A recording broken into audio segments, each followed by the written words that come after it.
Let's do this. What do you need as a minimum to start a fish tank? We were talking about this, like, what's the basic bare bones minimum requirement? And I think, we're just going to run through a list. We were talking about in another video about setting up tanks and like how it's so important. We had that whole video about the Imaginarium tanks and Boeing, and really, I think a big problem in the hobby is people not understanding the importance of the stand. Yeah, this definitely isn't your grandma's fishbowl from the cartoons you used to watch. You can't just add water and throw the goldfish in and let it be on the counter and feed it some food. Yeah. There's so many things like you mentioned. First off, you're going to need some kind of water test and treatment for your water. Yeah, and water test in itself. I mean, you have test strips, and then you have the liquid test. And really, I mean, personally, my feeling is this: they both have their place. They both wouldn't exist if they didn't have a reason. And the test strip is great for the quick and the experienced hobbyist. As you go on, you'll understand how to use them more and more, and we'll talk about that more later. But in my personal opinion, get yourself a liquid test kit, and the strips be the backup for the quickie testing that you'll do later on. Yeah, definitely get a master test kit if you can. They cost a little bit more, but they will save you a headache in the long run. The test strips, in my opinion, they have to be cared for so well. They hit humidity, anything. Where we're at, they're pretty harsh for me to have anyway. Yeah, and the reason a test strip is probably pretty good is that a lot of them have a chlorine test on them, where you don't get a chlorine test in a liquid test kit. Most common ones like the API Master Kit there's no chlorine test in it. And this is important because everybody's water structure is different depending on your water authority, depending on your well or whatever you're using. Is there chlorine or chloramine, and how much dechlorinator or water conditioner, like you said, do you need for your water? So like where we live, they use chloramine, which means that we have ammonia and chlorine in the water at all times. So having a test strip that can work, and know that test strips cannot have nitrate, nitrite, and ammonia on one strip. So that is a really important thing to know, because if you see a strip that has that, it probably doesn't work, because the ammonia test would corrupt the nitrate test and vice versa. They're out there. They don't work though. Yeah. And they're definitely out there. Yeah. There's quite a few cheaper brands. Yeah. You just gotta avoid. There's a lot of great brands out there too. I mean, stands like we started talking about is super important. And stands critical. I mean, everything, your whole dream, your vision is going to sit right there. Stands are expensive. And where you're going to put all your equipment and all the stuff you need.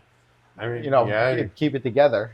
Start putting it in closets and stuff. It happens. Oh yeah. Water's 8.34 pounds per gallon.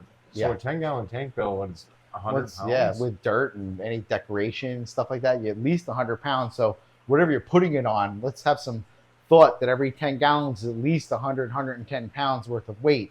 So I mean, that's important. And then leveling it. So what I've always done is that any of these home improvement stores will sell a plastic snap or breakaway shim, and you would use those shims. I usually put them about every 3-4 inches apart and full circle around, and level the whole stand as best as possible. We don't need precision leveling, laser level, but it to be level so it's loading the tank evenly on all sides. Yeah, do not shim your tank, you guys, please. Oh, yes, I see that on Facebook, and I comment all the time. Yeah, and shim the stand. There's no way to combat it when other people are like, well, I do all the time and show you. Shim your stand. Yeah, shim the stand, not the tank, because shimming the tank is worthless. So the next thing you're going to have to decide is, what is going in the bottom of the tank? Is it going to be sand? Is it going to be gravel? Is it going to be aqua soil? Is it going to be dirt? Is it going to be nothing? Nothing at all. Yeah, bare bottom. I have a few tanks that are bare bottom. I have some aqua soil over there that I wanted to talk to you about later. I have gravel and I have sand in here, and I have a mix of both. Different fish, different requirements, and sometimes I just want a different look and like to try different things. Yeah, my tanks at home, the Beaufront's gravel, the 40 breeder, the high-tech tank is a mix of 2 different types of aqua soil. The UNS Cube is aqua soil. I have an inert type of red, strictly for looks, in the pea pupper tank, because I had the Mopani wood, which is that kind of reddish, and I wanted a red substrate. It was all for looks. It wasn't for growing plants. So it was all designed. And then in the 10-gallon Betta tank is basically sand and crushed coral, which I'm using just to buffer the tank, and it's it very and then pink, pink sand. I mean, it's about what you want, and there is no one right way. PP Face likes pink. Yeah, I mean it, and the thing is that some people will say this, some people will say that. Really, it's all about where you're going and what you're looking for. And you can use pretty much anything. You can marbles, large rocks. There's a guy on YouTube, Skeptical Aquatics, that does a whole thing about growing plants with no substrate. I mean, he grows some thriving plants with glass bottom tanks. So he's doing it just to prove that your nutrients are in your water. You don't need an aqua soil, but don't be confused. They have their reasons and they have their purpose. That's more than I know about. Yeah, well, I think that's a whole subject I think that we'll get into going on. But your soil goes right with what kind of filter. If you're going to use an under gravel filter, you can't use sand. You need gravel. If you're going to use a sponge filter. Yeah, sponge filter. You got a ton of. I have a bunch of those. I like them for ease. They take up real estate inside of the tank. This is true. I have a couple of HOBs that I run on my discus tanks. I use that for ease and to keep the flow down and to keep anything out of the tank with them. Yeah. And then these guys, they use big canister filters. Yeah, so your filter is nothing more than your trash can. And these some heavy hitters in here and making a lot of trash. So you need something that'll store a good amount. And you have two, right? Yeah. There's two canisters running this tank. And really just think of your filter as it's in charge of that surface agitation for the aeration or oxygenation of the water of the tank, and make your decision. Sponge filter, great, just gets the job done, and especially in a room like this, you have a bunch of tanks. It's affordable, but canister really hides the equipment. It all depends on what you're looking for. Nice and streamlined. Canisters are super quiet. Another thing to take into consideration I didn't think of until now: surface agitation. Yep, and that's important. That's super important, and that's part of your filtration. Airstone or no airstone? Yeah, you see, he needs with the canister and not really a whole ton. He's got to keep it low so the turtle doesn't climb out, But the reality is that you kind of need something that fits your demands and your budget. You can get away with a good air pump and two sponge filters and a decent sized tank. You don't have to be buying FX6s or any even Fluval products. They make great products. Sun makes a great product. Penplax makes good products. There's a lot of great products out there. I use a Waze canister filter. I love it. It's got the cleanable pre-filter. So there's good and bad about everybody out there. There's no one perfect filter, but I've said that for a long time. There's a size and a style and even a color now for everybody. Absolutely. So lids and lights.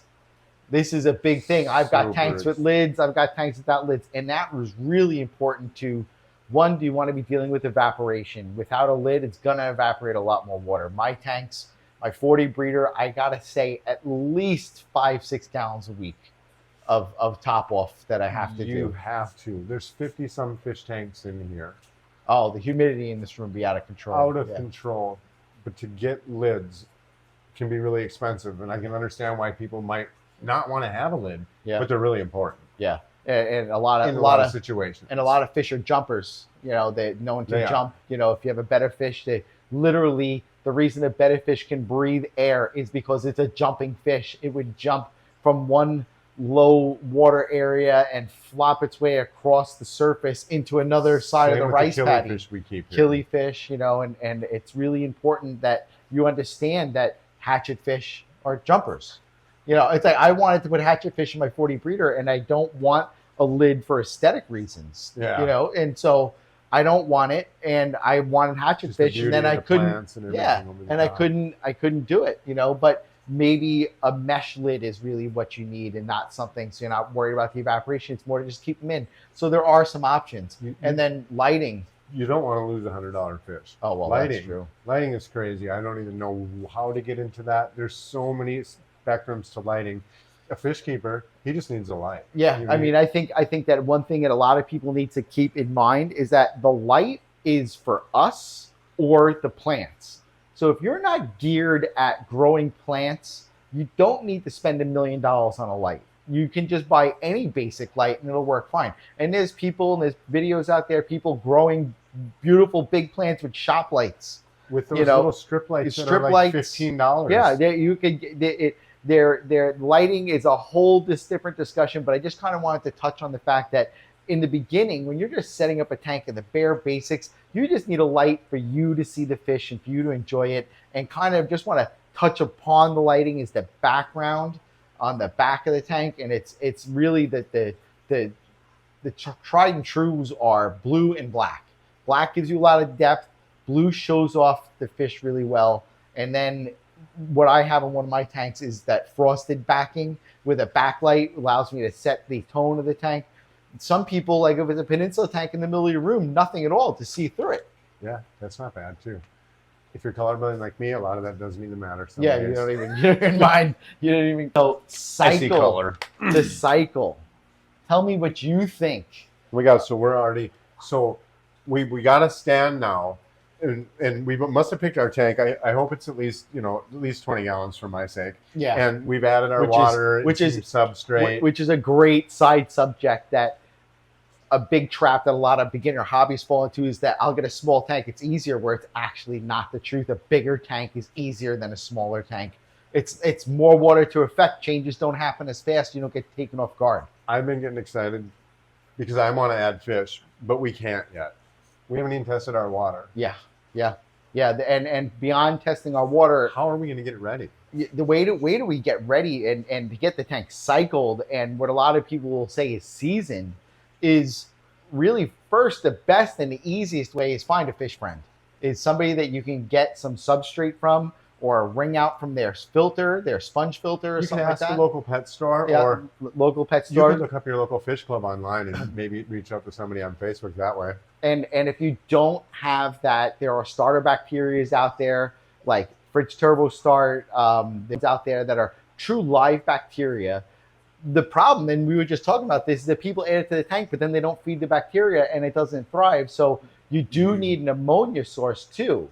So, but beyond testing for the nitrogen cycle, the tank needs to prove that it can grow something. And a lot of times what we're looking for is a sign of some sort of algae. That's a sign of life, that something growing.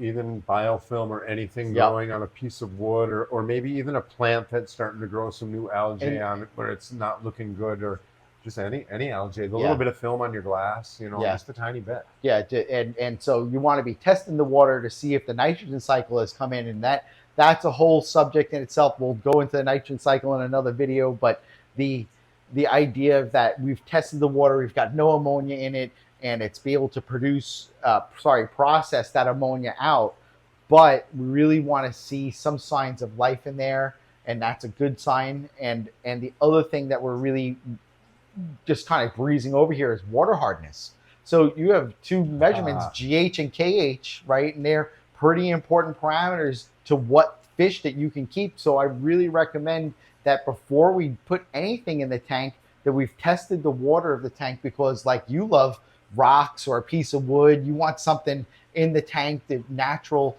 This could affect those parameters, and we need to know that, so we know the right fish that are going to work in your water structure. Yeah, and different types of substrates and different types of things you put into your aquarium, rocks, wood, and stuff like that, you can help balance some of the bad, if you will, qualities of some. You can add some oak leaves or some alder cones, and you can help that a little bit to take away from like my tank over there that does have a little bit of crushed coral, because I like the look of it. Yeah. That's a big topic, especially when you get into breeding. Oh yeah. And I mean, cichlids here that can live in soup, and I have discus. Yeah, and like we said, we just wanted to go over the basics of what we really needed. So at this point, we have fish that we got to try and decide on what we're going to keep, because we've got a tank, we've got a leveled stand, we've got the filtration we want. It's cycled. Up. We got our rock, we got our wood. Rock or wood. Plant. So I think a really good thing to touch on is there are fish that need wood, that eat wood. There's a lot of plecos that eat wood. That is part of their diet. They need that fiber. There's a lot of people that you will add a rock that will change your water hardness because it's got calcium in it. So it's important that you kind of understand what you're putting in there. and that there are rocks that are completely inert that don't change the water at all. So learning about the rocks, and what really is right for you. And do you want real plants? Do you want fake plants? And understand that some fish eat plants. If you're a decichlids, you're not They many eat plants. It's a lot of plants. There's benefits to having fake plants too. Absolutely. And I can argue this all day with people. Yeah. They hold bacteria. Absolutely. They hold algae and microfilm for baby fish to eat. One thing I think everybody should kind of focus on is surface area in the tank. So the nitrifying bacteria that processes ammonia is on every surface in your tank. It's not just in the media in your filter. It's just not in the sponge filter. Those areas have a high concentration because they have a high surface area.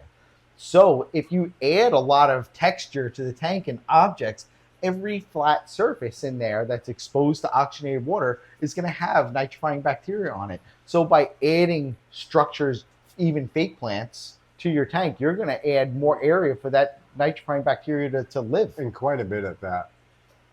Maybe even before adding these fish, we should think about, well, what if our fish get sick? Do we even know what we're looking at? Do we need to maybe think about some illnesses or something before adding the fish? I think that is a great topic that we're going to have to make a whole nother video on, that, quarantining and what meds you should keep in your cabinet at all times, just as like an emergency, you notice there's a problem. Why, how, where. When, and how, right? And we got some friends. We got some friends that are really good on that, and I think we're going to try and bring some people in.